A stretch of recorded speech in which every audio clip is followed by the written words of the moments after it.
সাপ আতঙ্কে মেহেরপুরের সাহারবাটি গ্রাম। মাত্র এক সপ্তাহে সাপের কামড়ের শিকার শতাধিক মানুষ। শিক্ষার্থীর মৃত্যুর পর এখন দিনের আলো ফুরলেই ঘরবন্দি সেখানকার বাসিন্দারা। নির্ঘুম কাটে পুরো রাত।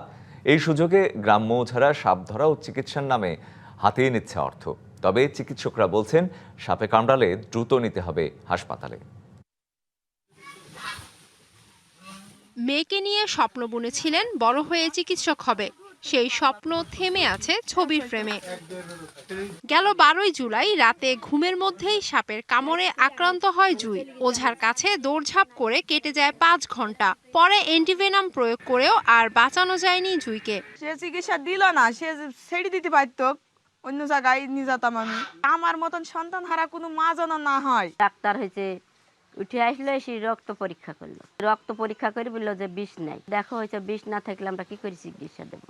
সাপের আতঙ্ক বিরাজ করছে বর্ষার শুরু থেকেই। গ্রামবাসীর দাবি, প্রতিদিনই কেউ না কেউ সাপের কামড়ে আক্রান্ত হচ্ছেন। দোকানে দাঁড়িয়ে আছি আর আমার পায়ের হাঁটুর নিচে কামড়ে দিল, দিয়ে যন্ত্রণা শুরু করে দিল। দিয়ে ওজার বাড়ি গিয়ে হয়েছে ওখানে চিকিৎসায় বাড়ি আসি। মানুষের ভয়ে সুযোগ নিচ্ছেন ওঝারা। গুজব ছড়িয়ে তারা হাতিয়ে নিচ্ছেন টাকা। ঢাকায় থাক, যেখানে থাক, এখান থেকে আমি বুঝতে দেবো যে কী সাপে কামড়েছে আর বিষ কদ্দূর হয়েছে। সাপ দেখা যাচ্ছে না, অথচ মশার কামড়ের মতন দুটো দাগ হয়েছে। হওয়ার পরে রোজা বাড়ি গেলে বাড়ি হাত চালিয়ে বুঝে যে জিন সাপে কামড়েছে। সাপে কামড়াছে আর ওই আপনার ভ্যানে করে নিয়ে ওই ওজার কাছে যাচ্ছে, ওজা ঝাড়ফুঁক করছে আর সেরে যাচ্ছে। আসলে সাপ আছে কিনা, সাপ দেখিছে কিনা এ ধরনের কোনো প্রমাণ বা নাই। সাপে কাটলে ওঝার কাছে নয়, দ্রুত হাসপাতালে নেয়াই জীবন বাঁচানোর একমাত্র কার্যকর উপায় বলছেন চিকিৎসকরা। আমার পরামর্শ থাকবে, সাপে কামড়ের রোগী অবশ্যই হাসপাতালে আসবে। বাংলা কিউআর যেখানে, নগদ পেমেন্ট সেখানে। সারা দেশে 10 লাখেরও বেশি মার্চেন্টে নগদে পেমেন্ট করুন খুব সহজে। সাপে কামড়ের চিকিৎসার একমাত্র চিকিৎসা হচ্ছে অ্যান্টিভেনম।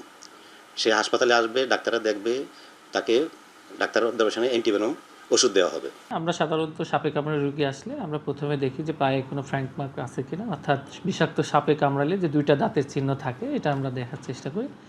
যদি সেটা না থাকে আমরা পরবর্তীতে দেখি যে ছোট ছোট কোনো দাঁতের কোনো দাগ আছে কিনা। স্বাস্থ্য বিভাগের তথ্য বলছে, গেল 3 মাসে মেহেরপুরের 3টি হাসপাতালে 134 জন সাপে কাটা রোগী চিকিৎসা নিয়েছেন। DBC news desk.